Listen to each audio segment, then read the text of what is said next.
hotel, watch the baby, and after a night out on the town, we went back to the hotel, and my first thing that I did, as always, is I put on the news, and there's a live, prayer breakfast going on, and I see Obama. And my first inclination, and again, please forgive me for any liberals that are listening to this show. I'm not just an Obama hater. I'm just a powers that be hater, and he's just a puppet. But policy hater, right? Policy hater. Thank you.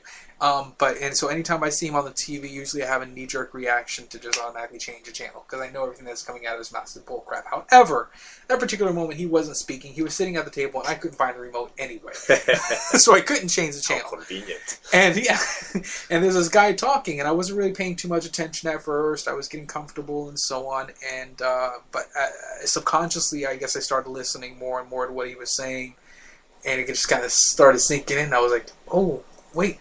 Oh my God. Oh, wait a second. Oh, snap. This guy's not towing the party line. What's going on here? And I sat down, and my wife's looking at me, and I've got this huge smile on my face from ear to ear because he's just totally just destroying the policies of the current administration.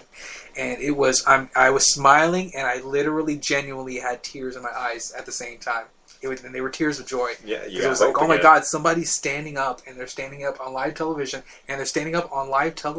against the very people who invited him there. I know, that's amazing. Oh my God, it was the most beautiful. It's like God opens doors for these people to have that place. Right. It's unreal. Right. So, ladies and gentlemen, if you get a chance, look it up online. If you don't know anything about Dr. Ben Carson, look him up. He's running on the Republican ticket.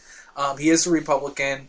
And as you know, I'm not a Republican myself. I don't believe in a left-right paradigm. However, I do believe in ideals. Right, and I do have a high respect for anybody who's going to stand up to the status quo and just put it in their face like that so blatantly. I mean, the man, had huge cojones to be able to stand up like that in national television, surrounded by what is it, the whole White House. Yeah, the White House and the Secret Service and everybody, everything. dude. The very people who invited them there and totally just throw it back in their faces was probably the most beautiful thing I've ever seen. You can find the video on YouTube, Dr. Ben Carson, the National Prayer Breakfast speech. It's amazing. One day, I think probably next episode, I'll open up the intro. I'll use that part of that speech. That's a brilliant idea. For the intro. I should have done it for today, but yeah, next time around I'll do that. Man, let me just say that that is what we need. That is what everybody should be. In essence, is somebody who's willing to speak their mind and tell the truth, even if it offends people that don't understand why they're saying it. This guy is highly educated. You're not a neurosurgeon because you're dumb. Right. Stupid Republican. Yeah. No, it's not like it at all. When you have that high of an education that you can understand how the mind works and thought processes, this is no mere regular person. And also, probably because of his education, he knows that he doesn't need to have anything to fear when it comes to speaking up.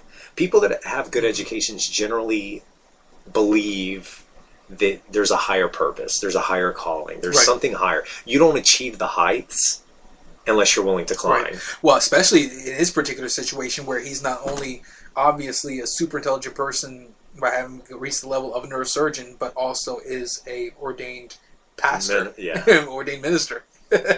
He's definitely locked in there. But yeah, I mean, personally, my first go-to would probably be Rand Paul.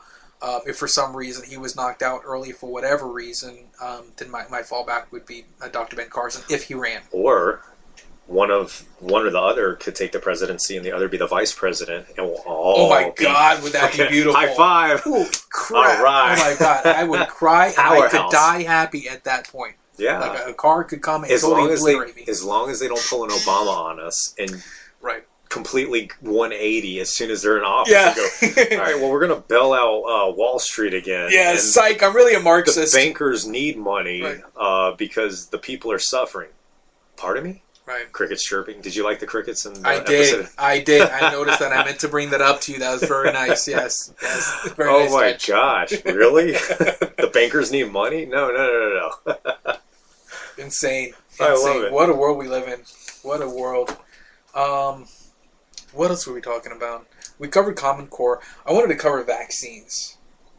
That was another subject I wanted to cover as well. Well, no, actually, before I wanted to... What was the article? There was another article that I had. You know what? I don't think I have the article right now. I want every episode to be about fluoride. There was... You know what it was? It was another... I like that. I'm struggling. There was another article that I had read. I don't remember what state it was, but it had to do with a state that was backing off of Common Core in regards to the tracking of the students, student privacy.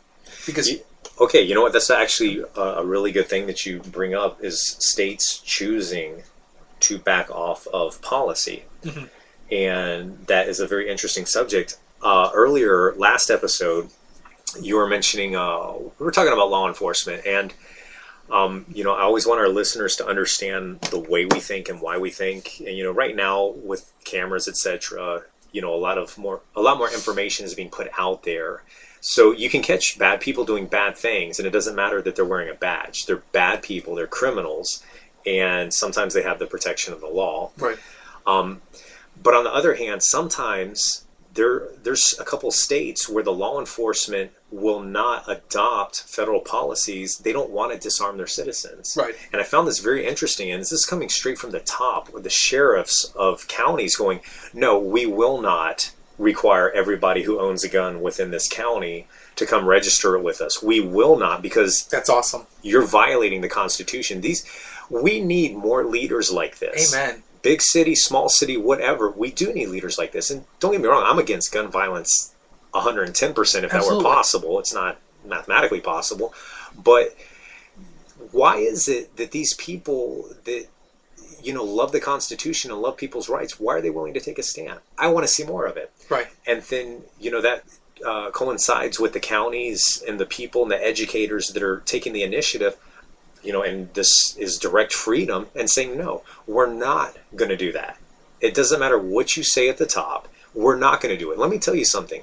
The powers that be, whoever the bad ones are, whoever the ones that are infiltrated, whoever the ones that are NWO and would like everybody to be a servant and a slave, they can't kill everybody. They can't. And if people were willing to stand together as one giant herd, and I know it's not going to happen because everybody, some people want Santa Claus. Okay, fine. Believe in Santa Claus all you want. But they can't destroy everybody. It's impossible. That's right. You have to be willing, if you're a citizen of this country and you love what this country is built on, you have to be willing to stand up and you have to be willing to sacrifice and you have to be willing to accept that, yeah, maybe something is going to happen that won't necessarily be an outcome that you would welcome. But the bottom line is that if you love your country and you want to see it continue on the path that it was meant to be, you have to be willing to take some kind of sacrifice. And remember that, look, the war for independence was started by just 5% of the population. It's just 5%. That's all it took. That's all it took to spark the fire. You know what I'm saying? So Perfect analogy. So it doesn't take much. And if you care about the country, if you care about the direction that it's meant to go in, then you have to be willing to take some kind of sacrifice. And we have to, as a society, hold our leaders. They're not leaders. They're elected officials. They work for us. Elected officials, the authorities, as it were. And I'm throwing these words. I know a lot of people are cringing when they hear these words, and trust me, I'm only using it because, unfortunately, that's how people are programmed to identify it as. But the authorities, and what I'm talking about is, police officers and so on, we have to hold them accountable and remind them of their oaths that they swore to uphold the Constitution. To protect. Right, to protect and to serve Not and, to threaten. and to uphold the Constitution. The bottom line is that their job is nothing more than to make sure that we have freedom. Our rights that our rights are maintained under the Constitution. That's it. That's as far as their job is just to make sure that I continue to have the rights that are guaranteed to me under the Constitution.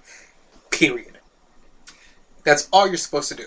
People, I love this topic, and this is something we could talk about for the rest of our lives, even if we ever get to live to see it. But you don't have to aim a gun at anybody to create the perfect revolution. You have to aim ideas at them. And if everybody would aim the same idea at the people that they're electing. I love that. What's going to happen? Right. Picture, if you will, two armies on a battlefield, and they have the same idea, victory, and they all drop their guns, and the people at the front commanding them to murder each other are the only ones pointing guns. What then? Right. What are they going to do? They got 12 bullets. They got 12 million people on the field. What are they going to do? Right. And that's the analogy that I want to give to the American people. Start aiming your ideas. You don't have to ever pick up a gun and aim it. When people start talking revolution, they miss the idea. You don't have to create chaos and murder in this bad scenario to create change. You don't have to. Right. Everybody has to pick up their idea in the palm of their hand, like a firearm, and aim it. Right. And to build on your idea, I'd like to drive home the fact that all of these things should be done in love. You know, because like you were saying before, you're not going to beat it into somebody. You're not going to get somebody to see your point of view by being disrespectful, by being rude, by beating them over the head with your point. All you have to do is present the facts and continue to just love them, regardless of whether or not they agree with you, regardless of whether or not you can turn them around and get them to understand. And that's not how you're going to win the day. The name of the show is "Who Doesn't Want to Be a Slave?" Right? Who doesn't want to be a slave? At the end of the day, it's just love. Look, man, I love you. This is the way that it is, and that's how we should approach our law enforcement and so on. Is to just constantly to remind them. I want to encourage everybody to, anytime you have an encounter with law enforcement official, is just to remember their oath and remember that their job is to protect you and to protect the Constitution. And just remind them to keep their oaths, and anyone that you know in the military, just remind them that it's their job to keep their oath, because when the crap goes down, they're the ones with access. And the politicians and the powers that be, access to it's going to us. be us against them, and they're going to look at it as, politicians, the powers that be are going to look at it as it's us and the military and the police and so civilians. on against the civilians, and us as civilians or citizens. No, we are citizens. We are not civilians. Exactly. There's a major difference. Exactly. No, and it's our job to remind the police that we're all on the same side. It's literally us, the citizens, and the police against the powers that be. And I want to interrupt you and take that same philosophy of the ideas, point it like a weapon at the heads of everybody. The powers that be, the bad ones, they figured out a long time ago that all I have to do, I don't have to pick up a gun. All I have to do is aim an idea with precise accuracy at somebody's mind. And they've done that. Right. And that's how we're getting to the place where we're headed now. Right. Where people are willing to sacrifice and give up every right they have, every bit of freedom. Right. For a false sense of security. Right. Like everything's going to be okay, because it's not. Right. It's well, not. What is it that Benjamin Franklin said? He said, those who are willing to sacrifice their freedom for security, for a little bit of security, deserve neither. And they'll find that they don't have either at right. the end. Exactly. That is the truth. Amen to that. And that's how that should have ended. That's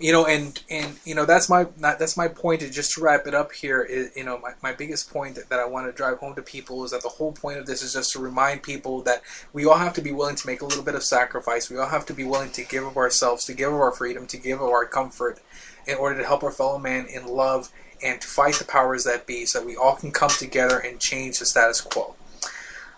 Don't stand down. Aim an idea. Aim an idea, somebody said.